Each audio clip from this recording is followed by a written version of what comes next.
Chapter 11 Into the Den. For their first few days of a surveillance, Harry's team learned nothing about Rowle's base or its occupants.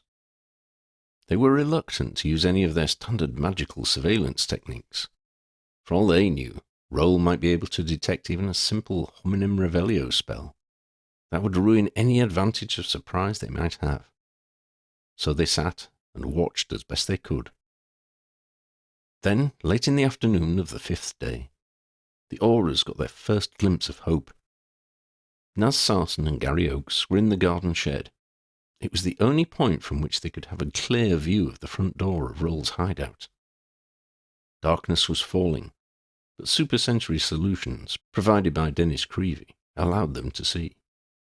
What they saw in full detail were two of Rowle's wizards leaving the bungalow. 10 minutes later, another left. Gary slipped out of the shed and went to inform Harry. After a brief discussion, and placing the rest of the team on high alert, Harry went to join Naz. 2 more have left since Gary went to get you, sir, Naz told him. That's 5. We don't know where they've gone, but if the estimate of around a dozen inside is correct, we're getting down to a more manageable number. Excuse me, sir. Naz looked through one of the viewing holes they had made in the side of the shed. That's the 6th one to leave, sir. Great, said Harry. How often are they going? Every 5 to 10 minutes so far. Right, Harry said. I'll get back inside and send Gary. We'll get everything ready for an assault. When nobody else has gone out for 20 minutes, come in and join us. We'll go through the side hedge and round to the front. They haven't used the back door, so they may have completely sealed it. Ricky is our best chance at beating whatever charms are on the front door. I just hope we can do it quietly. Can you hang back inside the front door once we're in? We'll need someone to make sure the leavers don't come back and trap us inside. Naz nodded. His face was sullen, almost insolent. As Harry made his way back into the farmhouse, he ground his teeth. He had feared that Naz wanted to be a hero. He had the hallmarks of what Tem used to call a commendation catcher. Harry had meant what he'd said. He needed someone reliable watching their backs.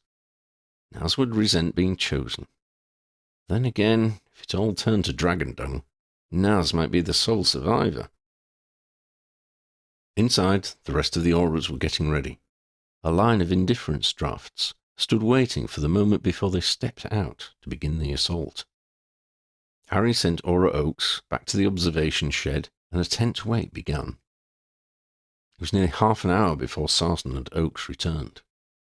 1 more left just after you left the shed, sir, Naz told him. That was over 20 minutes ago now. No sign of movement since then. Harry nodded and turned to address his team. Right, we're going in as described. Indifference drafts as you leave. Stay silent. Hand signals only. Stay in your pairs as long as you can. Only split in order to neutralize the enemy. Petrify and incarcerate us where possible. I've arranged enforcement backup to cart them away. A mutter ran through the team. First one to mention wooden tops will be on a charge, Harry grinned. Okay, stay sharp. They took their indifference drafts and left through the back door.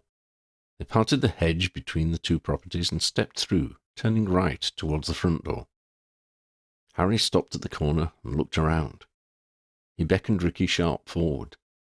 Ricky knelt by the door, wand in one hand and some small black object in the other, scanning for sealing and warning charms.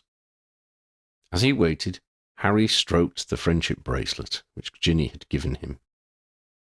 Ricky stood and ran his wand around the edge of the door, whispering an incantation. There was a faint click. Ricky stood still for a long moment, then beckoned the team forward. Inside was a corridor of dark stone, with a heavy wooden door at the far end. They made their cautious way towards it, leaving Naz at the door. Ricky Sharp worked his magic once again. His thumbs up told them the door was neither sealed nor alarmed. Harry opened it. Beyond was a medium-sized hall, with a wide stone fireplace at the far end, and sets of stone stairs on either side of the hall, leading both up and down. To either side of the fireplace, there was a door leading further into the building. Harry needed more information. He needed to know where the people were in this warren. He held his wand aloft and cast Hominem Revelio without a word. Blobs of orange light showed that there were only 2 people on the higher levels of the building. There was one more on the level Harry and his team were on. Looking down, he saw a swarm of lights. Perhaps 15 or 20 people were waiting below. Harry sagged. Then the alarm began to screech. Harry swore. He turned to where they had entered, hoping to make a retreat. The door had gone. There was just a blank stone wall. One of the aurors was beside Harry. It was difficult to make out who because of the indifference draft. They raised their wand and aimed at the wall where the door had been. "No!" Harry hissed. "Bombarda!" shouted the auror at the same moment. The blast flung Harry to one side. Anya Pruitt landed across him. There was an eerie clang mixed in with the blast of the explosion. Mo Ledmere was on the floor, twisting and turning. The force of the blast scattered the other aurors across the room. Harry scrambled to his knees as Anya rolled off him. Judy Penrose was on her feet. She ran to Mo. As he writhed on the floor, Judy, wand in hand, was doing something to him. As the dust settled, Harry saw that Mo had lost half of his left leg. Judy was trying to staunch the bleeding. As Harry had half expected, their enemies had charmed the door that Mo had been trying to blast to reflect any attack on it. Mo was only alive because he must have aimed slightly downwards. Harry gradually noticed the screeching of the alarm again as the ringing in his ears subsided. The blast had temporarily deafened him. Any moment now, the Death Eaters would arrive. Harry jumped up and pointed to the right-hand door at the far end of the hall. The aurors ran, Judy Penrose levitating Mo Ledmere to carry him with them. Harry kicked the door open. The revealing spell was fading, but still showed just one figure ahead of them. Looking back and down, Harry could see the last faint glow of at least a dozen figures swarming to the stairs. They passed through, and Harry shut the door behind his team. Ricky sealed the door. Harry sprinted onwards, towards where he had last seen the revealing spells glow. He burst through another door. The stench of rotting matter struck him. On the stone wall opposite hung a pale figure in chains. By the feeble light of a lantern, Harry could see a thin man in rags, held by manacles. Sores and cuts covered his body. "Please," the man croaked. Harry crept closer. The other aurors stayed by the door. "Please," the man whispered. Harry pointed his wand at the manacles. "I'll soon have you out of here." "No," came the thin whisper. "Kill me. Burn me before I die. Vampires." With a cold drench of horror, Harry understood. The man was dying from loss of blood. If he died, he would become like the vampires who'd been feeding on him, but their slave. Swallowing down his nausea, Harry nodded. He waved the others out of the doorway and raised his wand. "Sorry," Harry murmured. "Thank you," the man gasped. Harry blasted the man with fire, throwing all the power of his revulsion into the spell. In a moment of searing brightness, the man's carcass became a smouldering shell.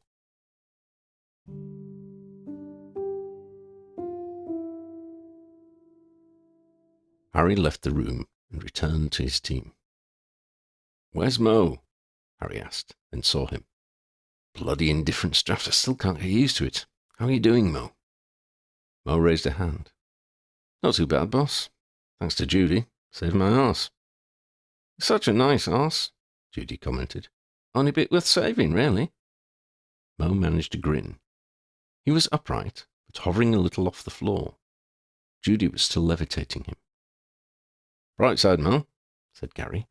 "You'll be able to do a great impression of Mad-Eye Moody." Harry broke into the levity. "Ricky, disposition." "Several rooms on this level," Ricky Sharp reported. "Didn't enter them. Considering what we've found so far, but I did seal them. No sign of the back door of the house. No windows. More stairs up and down, though." Harry gave a grim nod. Okay, I agree with leaving the rooms for now. Going down could leave us trapped. We take the stairs up. Even if we have to go out through the roof, it's our only chance of escape. Lead on, Ricky. The stairs, stone-built like everything else, were around a couple of corners. Wait, Harry ordered, as they arrived at the foot of the stairs. He cast the revealing spell again. Once more the siren screeched. Harry could see their opponents, who had followed them into the first hall. Many were now abandoning the blocked door and heading upstairs. Harry swore under his breath. This is going to be desperate, he explained. Priority is getting out alive. And we have the indifference drafts working, don't forget. Petrify and bind won't work on a group that size.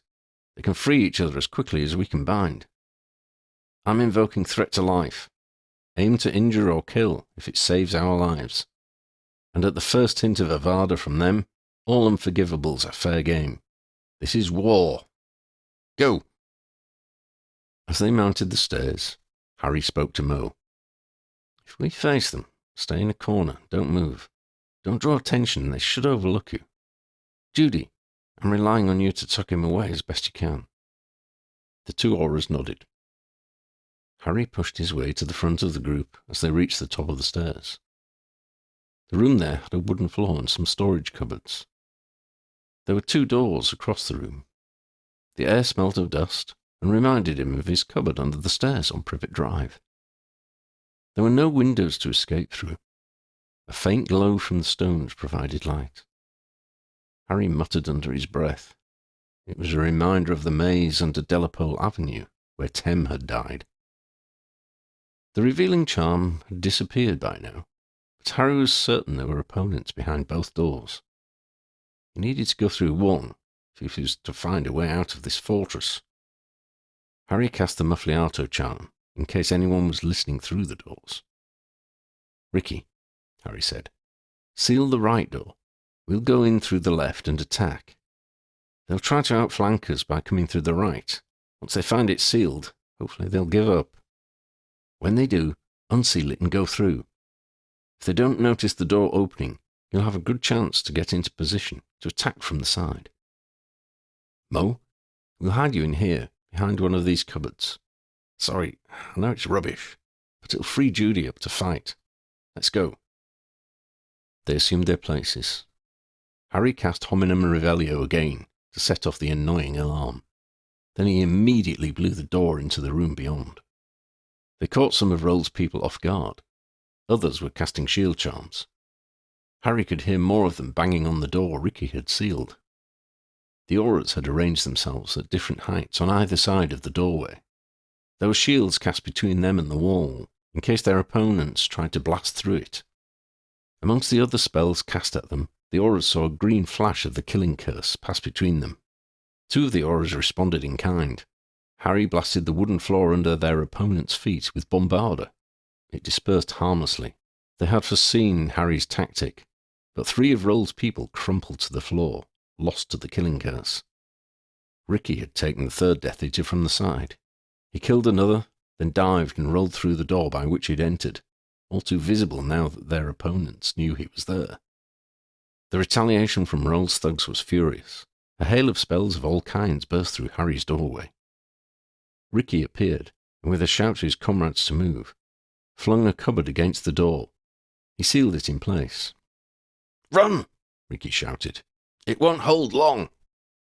They turned to leave, only to find the cupboard where Mo Ledmere had been hiding was matchwood, victim to the barrage of fire through the doorway.